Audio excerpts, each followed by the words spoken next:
Well, good morning. Welcome back. I got a pretty cool show for you today. I'm showing you language arts and math for gifted kids from a gifted curriculum, but also ADHD kids, really anyone you think would fit in there.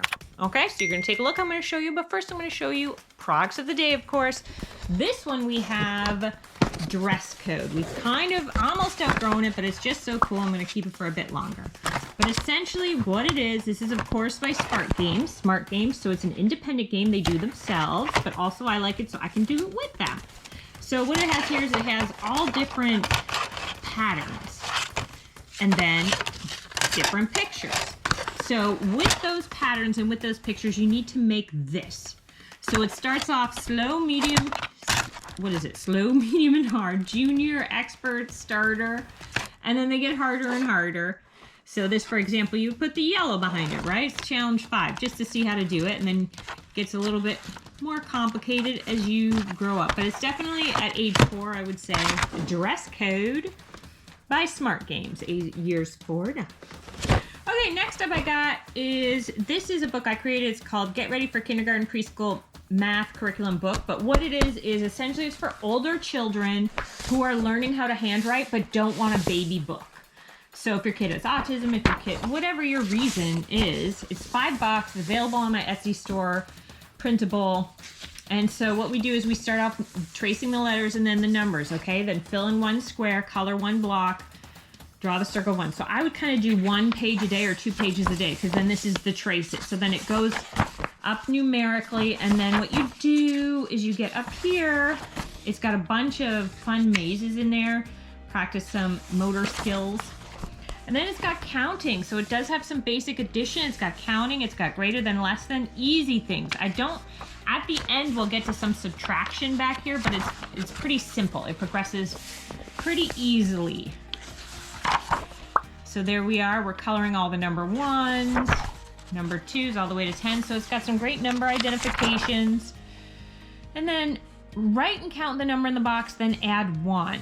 So 4 plus 1 equals 5. So see, pretty easy, not too difficult, just to get the ball rolling if you have older kids who maybe have handwriting issues or whatever. I just didn't want a baby book for them. Do you know what I mean? There you go, complete the equation. Anyway, there you go.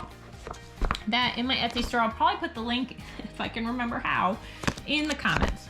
This is the logic workbook for gritty kids, ages 6 to 10. So it has a bunch of different activities, right? All the names of the animals in the correct spaces. Cross out the extra letter in each animal's name.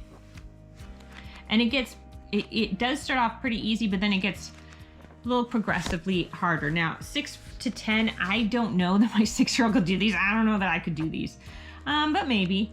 So it's got a lot of math puzzles, a lot of, how many hay bales are there? 3, 4, 5. So it starts off pretty easy, right? Each of these knots is different. Count the number of ropes in each knot. So all different types of challenges. Which way will the gear spin? Clockwise or counterclockwise? Clockwise or counterclockwise? What shape in group 2 is the same shape as group 1? The same as this one? It's kind of like, oh, G. So 1G, okay? So 1G, you put that in there. And then we got fun with lines. There is a great game with these lines. You make it 10 this way, just a blank piece of paper, 10 dots this way, 10 dots down, and then you fill it in dots, okay? So it's all dots. It looks like a grid. And then you do a line, and someone else does a line, anywhere you want on the paper. You do a line, they do a line, and whoever is the last one to fill in the box puts their letter of their name in that box. So this isn't here. It just reminded me of it. I've played it. It's a fun game. Another fun game I want to tell you about is just to put like columns on a paper and then put weather on top of one, put pets on top of the other, put boys' names on top of you can go up to 5, and then just in the column, okay, your turn, come up with the type of pet, write it down. Okay, and then my turn, I'm gonna do a type of weather, and then you go through all the different types of weather you guys can come up with. So it's kind of like a challenge that you're kind of doing together, you know, so, it did provide some enjoyment, I do have to say. Anyway, this is the logic workbook for gritty kids. Let me tell you one more game that you could just pull out at a restaurant, wherever, is, okay, I'm gonna draw a squiggle. I'm gonna draw a squiggle line, whatever I want. And as soon as I stop and I pull wherever I left off, that's where you start. You do it. And then, oh, wherever you start, what I've noticed, then where you stop, I go. And what I've noticed is that their lines are crazy. But whatever, to each his own. Okay, so we're going to talk about a gifted curriculum that I've showed you in before. I'm going to show you in again, but this time I'm going through. It covers science, social science, history, geography. It doesn't do in-depth math, and it doesn't do in-depth, it does language arts, but it does it a different way. First of all, it presumes you know how to read, so it doesn't teach you to read. Second of all, it covers literature and it covers some parts of grammar, but it honestly believes their philosophy is that just by reading, you're going to accumulate enough grammar knowledge. And that first you just want to get the words out into the paper and get your story out onto the paper. That's the primary skill you are learning first and foremost. So let me show you through and let me show you what we're talking about. And the math things here are extra additional math things for the child. Now, I think this is great for an ADHD curriculum, for a neurodiverse curriculum, except for two things. One, you have to do the handwriting for them because neurodiverse kids, generally, it's a thing they have in common. They're not great handwriters always. That's not always the case, right? But a lot of them, handwriting is not their strength. So you would do the handwriting for them in that particular case. And the second thing, anyway, let's take a look at it because I forget what I was going to say there. And we will start with, okay, so there's 4 concepts. This is the 6 to 8. There's the 5 to 7, and then there's the 6 to 8. The 5 to 7 is is the kindergarten year, if you will, and grade 1. I would start with the 6 to 8 if your child is in kindergarten, because the kindergarten, you'll see, it's very up and down, some of these things, but it does presume by the time you get to 6 to 8 that you can read. The 5 to 7 does not teach your child to read. These concepts don't. Okay, so that would be an additional curriculum. But once you learn to read, you can knock that off, whatever language arts curriculum you're doing, and you can switch to this if you want and just follow their philosophy. So let me show you what their philosophy consists of. So this is the teacher's manual. Every concept, there's 4 concepts, okay? So you could do 2 one semester, 2 the second semester, whatever. I do it in addition to everything else because we just do it, especially my ADHD kid, while we're eating breakfast, I will pull it open. And remember, this is very heavy on the science. So this is community. It's heavy on the science and the social sciences and a lot of different things. It's got history in here. It's got geography in here. But all I'm going to focus on is the math. So counting 5s and 10s, like how many flowers, how many crayons, okay? So you can do this while you're just sitting there. This is values of money. So if you had 2 quarters, what would it be? 50 cents, 75 cents, $1. Now, what I've noticed about this, the only downside is that it feels like some of these are a little harder and some of these are easier. Like some of them, my kindergartner could do no problem, and some of them it'd be just a little harder, like the number stuff. This is adding and subtracting money. I assume you're going to put on a little store with this. So this is, again, equivalent amounts of money. Record a value besides each coin. We got more dollars here so that you can do, if you want to do a little store. Then we got giving money. We're just talking about giving money because this also in the community here, it talks about purchasing things. It talks about services that people provide and things like that. Okay, so this is limited resources. You have a new puppy and you have $15 to spend on him. I think this is I think we can agree. I'm sure you guys will be like, wow, this is a fantastic exercise to do. And then you are having a birthday party. Your mom gave you $20 to spend on it. These are the cost of things. What would you buy? So this is with limited resources. And then, so it does math different ways. So let's see, let's go on here because there's language arts. Remember, science, language arts, everything math, it's all mixed in. So this is community is the focus of this book though, generally. So voting. This is a cool activity. This is, okay, you want a list of 3 ideas of what your family could do tonight, and then each person votes and then draw a tally mark for each of the votes. Okay, option 1, 2, 3, tally and total. And tonight we will, and then there's some adding votes. See, I think sometimes they have activity 1, activity 2, whichever is the more complicated you can choose between. It seems like it to me. They do that in the first as well, in the 5 to 7 too. But with the 5 to 7, it's handwriting and not handwriting is the difference between the 2 activities. So this is adding votes together, 3 different books, adding them together. So very cool concept, more adding votes. Okay, so that's the flow chart. Now let's see, was there any, did we get into, yes, here we get into some language arts. Okay, now we're talking about citizenship and a good citizen because again, it's community. This is The Boy Who Cried Wolf. They have a lot of stories throughout here. They didn't have that in part 1. So they have a lot of stories. The Boy Who Cried Wolf, and then you go scene by scene. Scene by scene and order it. See when they say option 1, that usually means they have an option 2. So this is scene by scene for an older child, if you wanted to just have them draw the scenes out. Okay, so this is another story. This is Jack and the Beanstalk. So it's a longer story. And then, I want to show you this thing right behind it.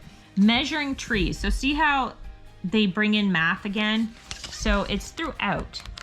Okay, now let's go on to, so that is community. I didn't show you all of community, right? I'm only showing you the math and language arts portions of this. This is concept 2, the focus being matter and movement. All right, so when I say the focus is matter and movement, you will see states of matter, the earth, and balance and motion. Now again, when we go through this, I ran out of paper clips. Because I paper clipped everything. Okay, we're doing the weight of solids. So this is fractions that we're doing. Let me flip the book for you.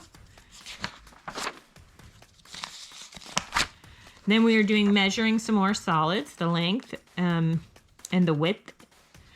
So using a ruler, here you go, measuring some more stuff. Here is measuring liquids. So we're doing weigh it. So we're doing a lot of math components here. Let me go down to, okay, now we're getting into, again, language arts. Read the story and circle the solids in red, the liquids in blue, and the gases in green. So again, sticking to their theme. They like to do that. Write your own short story, okay? And just before you do that, it also has another short story behind here. Another short story. That one, fill in the blank. This one, rhyming words you're talking about. This one, parts of a set. Again, math. So it's very dynamic. It's very short. Like the lessons are short. Because at first when I got all these books, I was like, how am I going to do them? And now I know you just sit down. I just do my breakfast and we can just go through it pretty easy. There's a recipe, a rock recipe, if you will.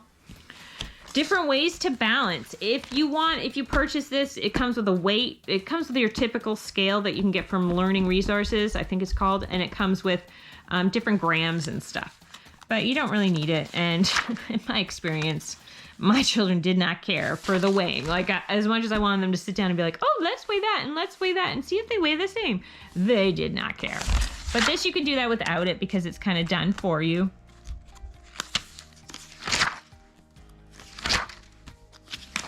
All right, and then let's see. Okay, so we did that one. Next up, this is culture, okay? So getting in here, I seem to recall there being a lot more of language arts in this one. This has a lot of geography in it as well at the beginning. And again, this is a ton of science in here as well. Oh, let me show you the beginning, what it talks about, what it covers in this book. So, see, again, it goes through geography, not again, but geography, people around the world, and stories around the world, which is where we get into poetry, myths and legends, theme, folk tales, plot, story setting, things like that. So it covers quite a bit at the back here. For that, stories around the world, fiction stories.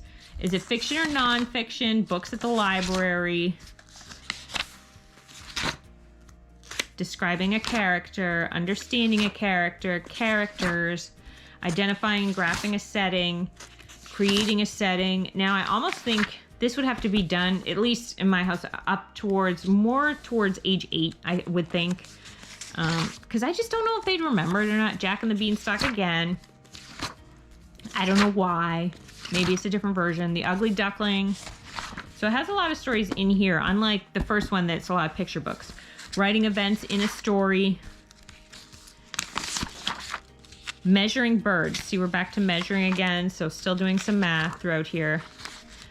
This is the elements of the Cinderella. So remember, it comes with these 3 books that I told you were a little long. The Irish Cinderella, the Egyptian one, and Ye Shen. Yeah, see here, proof of identity. The hero or heroine has to prove who or she is in some way. Royalty, happily ever after. Okay, comparing stories. It keeps switching, so I have to keep switching you up and down. If the shoe fits, more measuring. They're obsessed with measuring in this one, it feels like. Running the race. This is directions. Write the name of each animal. Put them in order from fastest to slowest. Here we go. More stories. So you see it's very, it is organizing my story. Once upon a time, there lived a... So it does have a very hefty language arts program, if you will. And then the last one, which is the fourth one, it gets to the miraculous journey of Edward Tulane, because here's the topics. So this is more math. Again, a lot of science in here. And then here we're doing relationships, point of view, the Queen Mary, pronouns, emotions, irregular verbs, figurific language. I'm not sure what that is. Apostrophe, illustrations, building sentences. So I'll show you a bit of that in here. Okay, so this is under the miraculous journey of Edward Tulane. All right, let's go through and see what they got. Edward Tulane vocabulary. All right, disappoint, annoyance, favorite stuffed animal, create a Venn diagram, shades of meaning. The Queen Mary is... Once there was and it'll help you if you don't understand what you're supposed to do here. Of course, it has explanations in the teacher manual. Queen Mary research, pronouns, I, me, he, she, him, her, they, them. And Aunt Lawrence brought Edward to live with. And then you go through relationships, reflexive pronouns. So pronoun, reflexive pronoun, I, myself, you, yourself, okay? So irregular past tense verb. Put the correct past tense verb in the sentence below. My uncle drive an old truck when he was younger. Okay? So there you go. And I think then, we're on irregular verbs. More language arts in here. Plural nouns. Mouse, goose. Prepositions. Beside, and, under, over, in, beneath, above. Blah, blah, blah.